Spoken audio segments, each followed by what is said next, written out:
A importância de um edital como esse, né, do Elas Periféricas, foi de fato ter esse foco no desenvolvimento institucional, porque os outros editais que nós participávamos, eles tinham muito um objetivo de visar o projeto em si, o projeto final. Com o edital Elas Periféricas, a gente conseguiu olhar para si, e pensar em outras perspectivas, em outras saídas, sobretudo para que a gente conseguisse a nossa autonomia, a nossa independência. Então foi um processo também, assim, que eu digo, um processo de cura, né? De cura comunitária, né? De evidenciar as nossas potências, porque a sociedade está falando a todo momento que não, e a gente está falando que sim. Então, mais do que falar, é fazer o sim acontecer, sabe? Sim, é possível. Sim, você é capaz. Sim, você é potente. Né? E também, através do próprio edital do Elas, nós fomos nos percebendo potência também. Olá a todas e todos, estamos aqui para mais uma entrevista. Meu nome é Daniel Cerqueira, eu sou produtor de conteúdos da Fundação Tite Setúbal. Eu sou branco, tenho 1,82 m, cabelo curto, castanho, barbas e bigodes grisalhos. Estou vestindo uma camisa preta e ao meu fundo eu tenho uma parede branca. Me chamo Viviane, sou coordenadora do programa Raça e Gênero da Fundação e também faço parte do Comitê de Diversidade e Inclusão. Sou uma mulher negra, cabelo crespo, uso óculos, estou com 2 brincos, um em cada orelha, e um lenço amarelo em volta do meu pescoço. Ao fundo tem uma parede de cor marrom. Eu queria começar pedindo para você se apresentar um pouco mais, não só pessoalmente, mas também sobre a coletiva. Qual é o projeto de vocês que foi contemplado pelo Elas Periféricas? O que faz e um resumo geral do trabalho de vocês. Eu sou Adriana, sou coordenadora do Núcleo de Estudos e Pesquisas da coletiva Mulheres de Ori. Sou uma mulher negra, estou usando um turbante colorido, um fone de ouvidos, estou usando uma blusa branca, estou numa sala e a parede que está ao fundo é uma parede branca. Bom, a coletiva Mulheres de Ori é uma coletiva da cidade de Tiradentes, extremo leste da cidade de São Paulo. Atualmente, nós temos uma única temática, que é a temática da cultura alimentar afro. Sou historiadora e também tem uma pesquisa direcionada à cultura alimentar afro, eu estudo patrimônio imaterial brasileiro. Nós sempre trazemos, por exemplo, os saberes da comida de terreiro, né? Nós somos também mulheres candomblecistas, somos iaôs, e a partir da comida de terreiro, a gente começou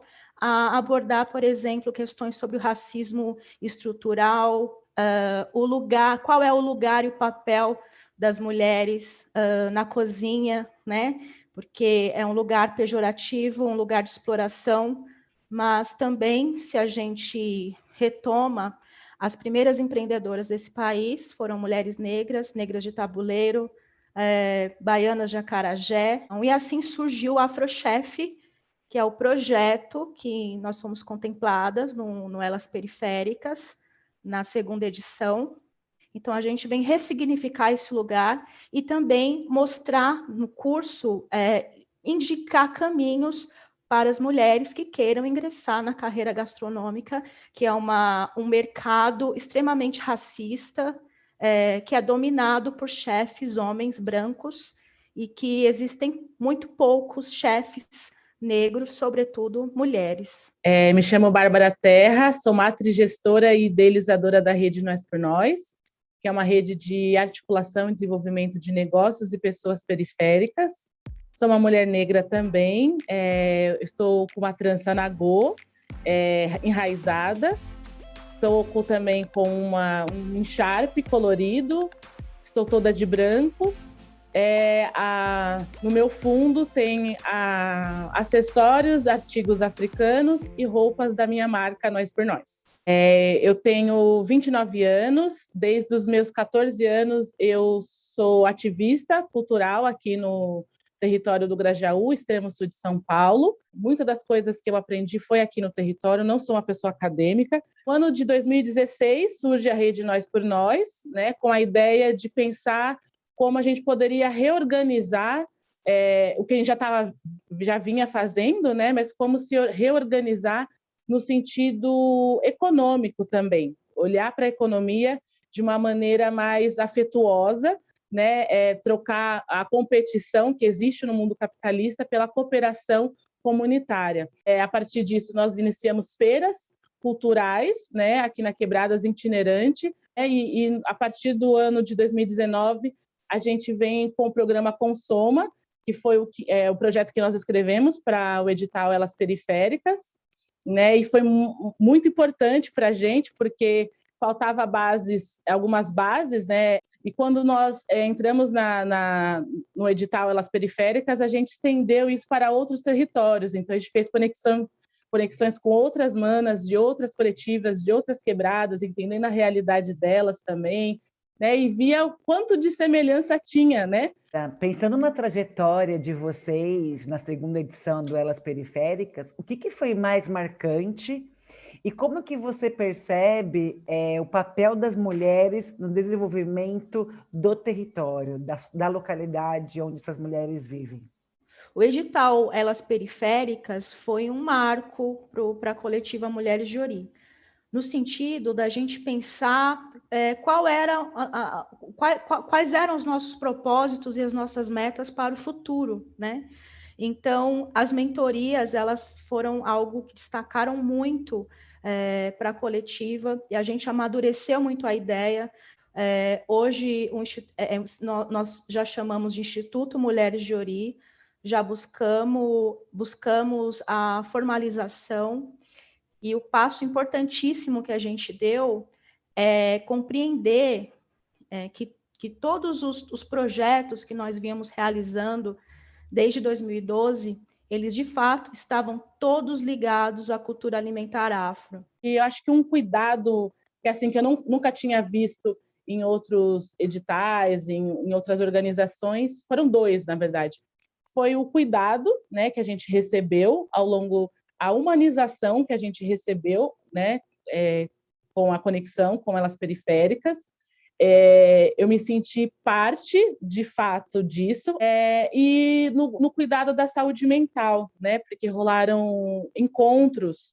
Eu percebo que as mulheres, sobretudo as mulheres negras, nós temos um campo de visão muito amplo, né, assim, de conseguir olhar, né, todos os lados, entender as necessidades da comunidade, né? A questão da gestão feminina, ela ganha muito, porque a gente sabe se acolher, né? A gente sabe como gestar a comunidade, a gente compreende, a gente sabe escutar, né? A gente sabe acolher com afeto, com comida. Porque todas essas mulheres são, na grande maioria delas, são as chefes de família, né? Toda a circulação econômica, social, ela gira em torno dessas mulheres negras. Então, trabalhar com essa perspectiva das mulheres, a gente acaba desenvolvendo todo o núcleo familiar e toda a sociedade. Eu estou falando da cidade de Tiradentes, mas a gente pode colocar isso como algo nacional, né? Pensando nessa questão da busca financeira, de recurso, como que você percebe, ou se você percebe, alguma diferença na busca de recurso para coletivas lideradas por mulheres negras? Sim, existe sim uma diferença, e a diferença a gente sente por conta do próprio racismo estrutural. Então, pensando principalmente agora que a gente está com um formato que é mais ligado a uma empresa de impacto social, que nós já estamos, inclusive, angariando outros tipos de financiamentos, a gente vê que existe sim uma dificuldade até de aceitação da nossa proposta e até mesmo de sermos ouvidas, Nesse sentido, qual a importância de se investir em coletivas, organizações lideradas por mulheres negras e qual o impacto social desse investimento? Nós, mulheres negras, a gente sabe quais são as necessidades, a gente sabe. A gente faz sem dinheiro, imagina com dinheiro. Mas quando a gente tem base, né, do conhecimento, das consultorias, isso ajuda muito. Então, é muito importante o investimento nisso, porque a gente sabe o que fazer, né? E a gente atinge, não tem atravessadores, né? Nós temos discutido muito sobre a questão do papel das instituições antirracistas. Mas, na prática, para você, o que significa ser uma instituição antirracista nesse momento que a gente vem passando, diante de todo o contexto, diante de todas as manifestações que ocorreram nos últimos tempos? Para mim,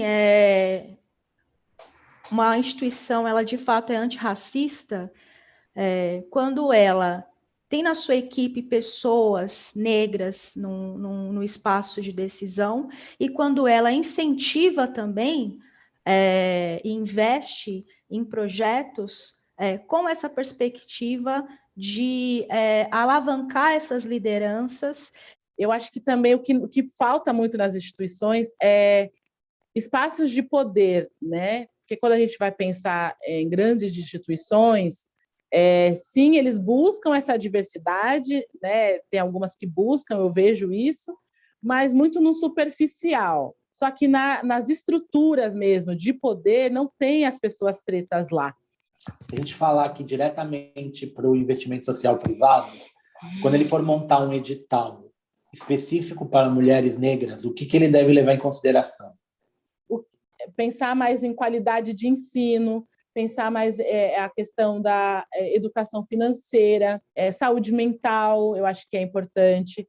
Acho que o Elas, assim, é um edital referencial para mim, gente. Assim, tipo assim, vê o Elas, sabe? Assim, dá uma olhada no que a TID tem feito com Elas, assim, sabe? Um outro ponto que eu acho que é importante é observar o impacto que essa organização ela desenvolve no seu território. O que representa para você o Dia Internacional da Mulher Negra, Latino-Americana e Caribenha, que a gente comemora agora, no dia 25 de julho?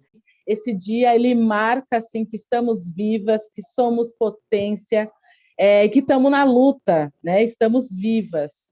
Então, é de extrema importância que a gente possa celebrar também, celebrar a vida, né? Celebrar as conquistas, celebrar os avanços. Eu acho que a gente pode rememorar grandes mulheres negras que conseguiram lutar e conseguiram vários ganhos, né, para a nossa comunidade como um todo.